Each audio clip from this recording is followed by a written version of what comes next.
सरपंच जी, दिवाली आ रही है। इस बार ताशापुर में दिवाली जो है धूमधाम से मनानी चाहिए। हाँ, सही कहा। इस बार के दशहरे में दूसरे गांव ने जो है रावण का बहुत बड़ा पुतला जलाकर बाजी मार ली, मगर इस बार दिवाली में हमारा गांव जो है सबसे ज्यादा जगमगाना चाहिए। मैं तो कहता हूँ तुम लोग चिंता मत करो, इस बार दिवाली धूमधाम से मनाई जाएगी। हाँ हाँ सरपंच जी, इस बार दिवाली ऐसी हो कि अपना गांव आसपास के सभी गांवों में सबसे ज्यादा चमके। हाँ, ऐसा ही होगा काका। सरपंच जी के साथ सभी वहाँ के लोग हंसने लगे। चाय की टपरी के पीछे टीपू भूत ये सारी बातें सुन रहा था। अच्छा, ये बात है। ये बात तो मुझे भूत बॉस को बतानी ही होगी। टीपू जादू से गायब हो जाता है। अंधेरा जंगल है। कक्काल जो कि भूतों का बॉस है, वो अपने सिंहासन पर बैठा है। सुल्तान भूत बॉस के पास खड़ा है। टीपू वहाँ आता है और दौड़कर भूत बॉस के पास जाता है। भूत बॉस, मैंने अपनी आंखों से सुना और कानों से देखा है।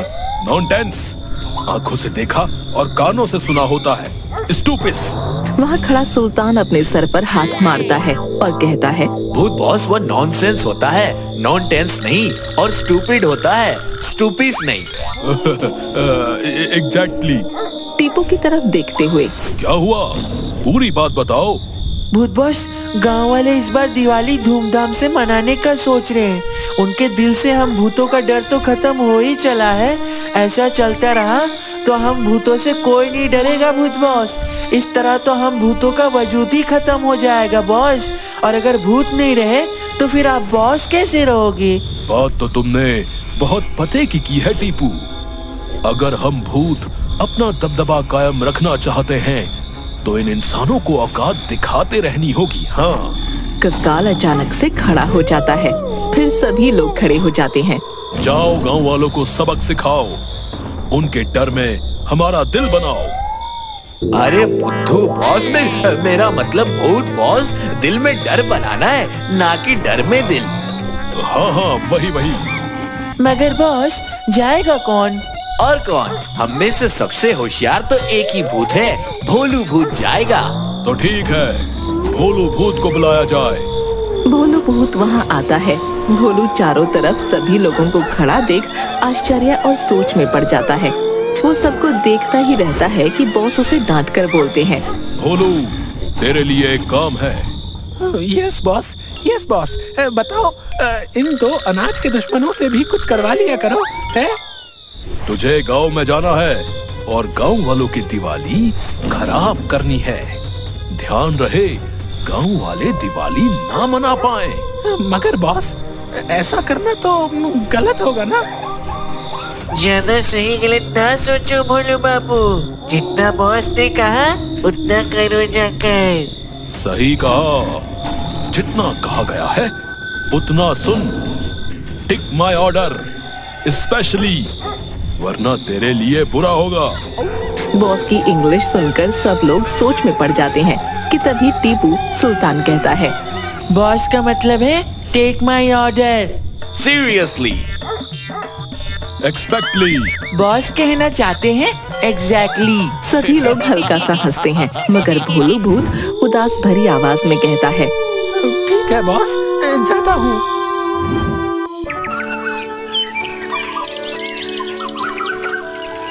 भोलू गांव के बाहर एक पेड़ पर बैठा बैठा सोच रहा होता है। यार, बॉस ने तो ये बड़ा मुश्किल काम दे दिया है। अब गांव वालों की दिवाली खराब कैसे करूं? मन भी नहीं है, मगर करना तो होगा, वरना बॉस बहुत डांटेंगे। मगर करूं कैसे? सोचते सोचते भोलू की नजर बिजली के तारों पर पड़ती है और अचानक से भोलू को एक आइडिया आता है। वो खड़ा हो जाता है। आइडिया? अगर मैं गांव के बाहर के ट्रांसफार्मर को ही जला दूं, तो फिर गांव में बिजली आएगी ही नहीं। और अगर बिजली नहीं आएगी, तो फिर गांव वाले दिवाली कैसे मनाएंगे? और शहर से ट्रांसफार्मर ठीक करने के लिए इंजीनियर को आने में 1-2 दिन तो लग ही जाएगा। आइडिया सही है। भोलू गांव के बाहर बिजली घर जाता है। बिजली घर में कोई नहीं होता सिवाय एक गार्ड के। गार्ड मेन गेट पर सो रहा होता है। भोलू चुपके से गेट के अंदर घुस जाता है और ट्रांसफार्मर रूम में जाकर ट्रांसफार्मर को जला देता है। ट्रांसफार्मर धीरे धीरे चल रहा होता है और भोलू चुपके चुपके गेट के बाहर आता है और सोए हुए गार्ड के सामने नाचने लगता है। तभी ट्रांसफार्मर ब्लास्ट कर जाता है और गार्ड की नींद खुलती है। भोलू वहाँ से तुरंत आकाश में उड़ जाता है डर के। बाल बाल बचे। भोलू आसपास नजर घुमाता है और देखता है कि गांव के सारे लैंपों की लाइट कट चुकी है। सारे गांव में अंधेरा है। अब लोग घरों से बाहर निकलकर लैंप की ओर देख रहे होते हैं। कक्काल अपने सिंहासन पर बैठा है अपना दरबार लगाकर। सभी भूत उसके दरबार में हैं। टीपू और सुल्तान भी हैं। अचानक वहाँ भोलू भूत आता है। भोलू भूत को देखकर टीपू कहता है, क्या रे भोलू, अंधेरा फैला दिया ना गांव में? हाँ, फैला दिया मैंने। गांव का ट्रांसफार्मर ही उड़ा दिया। अब लोग लाइट के बगैर दिवाली नहीं मना पाएंगे। शाबाश, well done Bholu, you are my beast भूत। भूत बॉस बेस्ट होता है, बीस्ट नहीं। एग्जैक्टली। पूरे बाजार में अंधेरा है।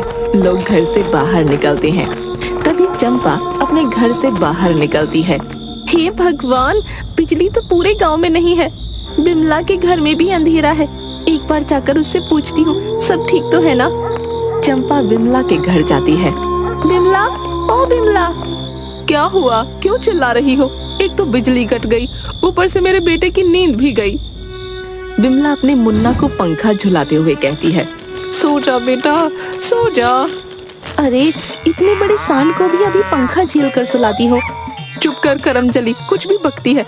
सोने दे इसे, नहीं तो 2 वक्त का खाना नींद खुलते ही गप कर जाएगा। बाहर कुछ गांव वाले आपस में बातें कर रहे होते हैं।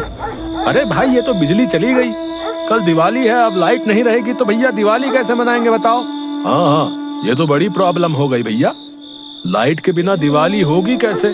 एक काम करते हैं, चलते हैं सरपंच जी के पास, अब वही कुछ उपाय निकालेंगे बता रहे। सभी लोग सरपंच जी के घर की ओर चल पड़ते हैं। सब लोग सरपंच जी के घर के द्वार के पास खड़े हैं। सरपंच जी पीछे से बैलगाड़ी से आते हैं। सरपंच जी को बाहर देख एक आदमी कहता है, सरपंच जी, गांव की सारी बिजली चली गई है और कल दिवाली है। हम समझ सकते हैं सबकी प्रॉब्लम, मगर मैं अभी बिजली घर से ही आ रहा हूँ। वहाँ ट्रांसफार्मर उड़ चुका है। शहर के इंजीनियर को आने में 2 दिन लग जाएगा। सरपंच जी, लाइट के बगैर हम दिवाली कैसे मनाएंगे? हम समझ सकते हैं आपकी दिक्कत, मगर मेरे भी घर में बिजली नहीं है। हम क्या कर सकते हैं? चलिए, अभी आप सभी घर जाइए, कल सुबह देखते हैं क्या किया जा सकता है। सब लोग वहाँ से वापस उदास होकर लौटकर जा ही रहे होते हैं कि उन्हें एक झोपड़ी में रोशनी दिखाई देती है। अरे, वो देखो, वहाँ लाइट है। कमाल है, पूरे गांव में लाइट नहीं है। इस एक झोपड़ी में लाइट कैसे? चलो भाई, चलो देखते हैं। हाँ, चलो। हाँ, चलो। सब लोग उस झोपड़ी के पास जाते हैं। अंदर से एक बुढ़िया आती है और बुढ़िया को देखकर गांव की एक औरत कहती है, अरे काकी, पूरे गांव में लाइट नहीं है, आपके घर में कैसे? अरे बेटिया, ये लाइट नहीं है, दिए की रोशनी है। हमारे पास इतने पैसे नहीं है कि हम लाइट का कनेक्शन ले पाए। दिए बना के जो कुछ मिलता है उसी से घर चलाती हूँ। और काकी, आपने तो पूरे गांव की परेशानी ही दूर कर दी। अब दिवाली मना सकेंगे हम। मेरे लिए 50 दिए कर दो। कितने रुपए हुए? हाँ, मेरे लिए भी 50। भैया, मेरे लिए 60। एक साथ इतने कस्टमर्स को देखकर काकी बहुत खुश हो जाती है। वो सबसे कहती है, क्यों नहीं, सबको दिए मिलेंगे, लाइन में आ जाओ। लोग लाइन में लगकर दिए खरीद रहे होते हैं। काकी उनसे पैसे लेती है और बहुत खुश होती है। इधर एक ओर काकी के पैसे की टोकरी भर रही होती है तो दूसरी ओर दिए की टोकरी खत्म हो चली होती है। दिए मांगने पर काकी बोलती है, अरे बेटा, अब और दिए नहीं बचे हैं। काकी, फिर हम दिवाली कैसे मनाएंगे? उदास ना हो बेटा, कल आ जाना, कल मैं सबको दिए दे दूंगी। उदास होकर बाकी के लोग अपने अपने घर चले जाते हैं। काकी उदास होकर बिस्तर पर लेटी हुई ऊपर देख रही होती है। कल सुबह से रात तक सारा दिन काम है, दिए बनाने हैं गांव वालों के लिए। मैं अकेले ये कैसे कर पाऊंगी? इतना काम है। राम राम, चलो सो जाती हूँ, कल सुबह जल्दी उठना है। टीपू सुल्तान गांव में सोचते सोचते आ रहे होते हैं। ये भोलू बिजली काटकर बॉस की नजरों में बड़ा ही खुद को हीरो समझ रहा है। इसको तो सबक सिखाना ही होगा। ठीक बोल रहा है तू। चलते चलते टीपू सुल्तान की नजर गांव के 2-4 घरों पर पड़ती है जहां दिए जल रहे होते हैं।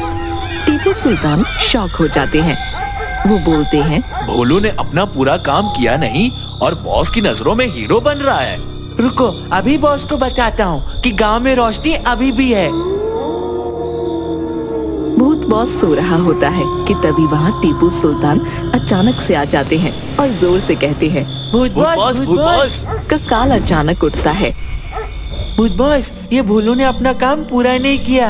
गांव में अभी भी रोशनी है, लोग नहीं डर रहे। क्या कहा? गांव में अभी भी रोशनी है? ए भोलू! जोर से चिल्लाने की वजह से भोलू तुरंत कक्काल के पास आ जाता है और बगल में टीपू सुल्तान को देखता है। क्या रे भोलू, तू बोला कि गांव में रोशनी नहीं है, हर तरफ अंधेरा है, डार्क ही डार्क। फिर गांव में रोशनी आई कैसे? मुझे क्या पता बॉस, मैं अभी जाकर देखता हूँ। गो फास्ट, वरना अभी मैं कर दूंगा तुझे ब्लास्ट। भोलू भूत को डांट सुननी पड़ती है कि देख टीपू हटेला मन ही मन मुस्कुराता है।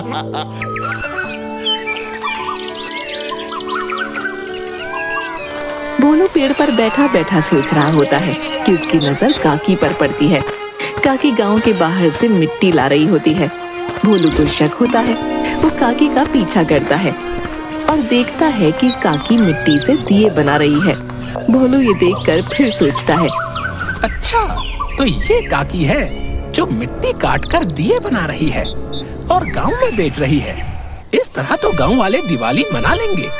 अब मैं काकी को रोको कैसे? आइडिया, अगर मैं काकी की मिट्टी काट दूं तो ना रहेगा बांस, ना बजेगी बांसुरी। भोलू दौड़कर जाता है उस जगह जहाँ से काकी मिट्टी काटकर ला रही होती है। वो फावड़ा उठाता है और वहाँ की सारी मिट्टी काटने लगता है। मिट्टी काटने के बाद भोलू सोचता है, अब तो मैंने काकी की सारी मिट्टी काट दी। अब देखते हैं कि काकी कैसे मिट्टी कटती है। आइडिया, एक काम करता हूँ, इस पर पानी डाल देता हूँ, तब काकी की मेहनत पर पानी भी मिल जाएगा। हाँ। भोलू सारी मिट्टी काटकर उस पर पानी डालकर मुस्कुराते हुए आराम से वापस पेड़ पर जाकर सो जाता है। काकी गीली मिट्टी को देखकर बहुत ही खुश हो जाती है कि उनकी आधी मेहनत खत्म हो गई। उन्हें मिट्टी भी मिल गई, वो भी कटी हुई और वो भी गली। ऊपर वाले, तेरा लाख लाख शुक्रिया, तूने इस बुढ़िया की लाज रख ली। अब मैं जल्दी जल्दी दिए बना सकूंगी और गांव वाले दिवाली मना सकेंगे। काकी जल्दी जल्दी दिए बनाने लगती है। भोलू मंद मंद मुस्कुरा रहा था ये सोचकर कि उसने काकी की सारी मेहनत पर पानी फेर दिया। अब तो काकी को समझ आ गया होगा कि भूतों से पंगा नहीं लेते, मगर काफी रो रही होगी। शायद मैंने उनकी मेहनत पर पानी फेर दिया। एक काम करता हूँ, देख कर आता हूँ, कहीं काकी ज्यादा उदास तो नहीं है।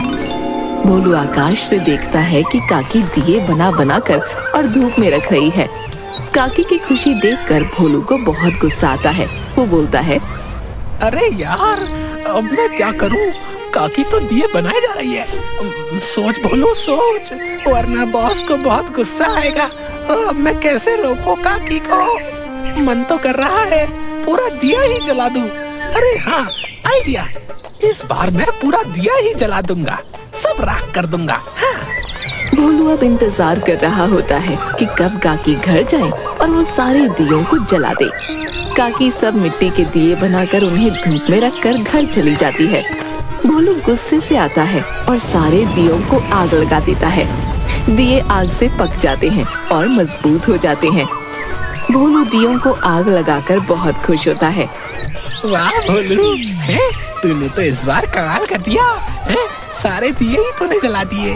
अब देखता हूँ गांव वाले दिवाली कैसे मनाते हैं। सारे दिए जलाकर भोलू आराम से पेड़ पर जाकर सो जाता है। काकी आकर देखती है कि सारे गीले दिए पक चुके होते हैं और वो बिकने के लिए रेडी हैं। काकी की खुशी का ठिकाना नहीं रहता। वो हाथ जोड़कर कहती है, हे भगवान, तेरा लाख लाख शुक्रिया।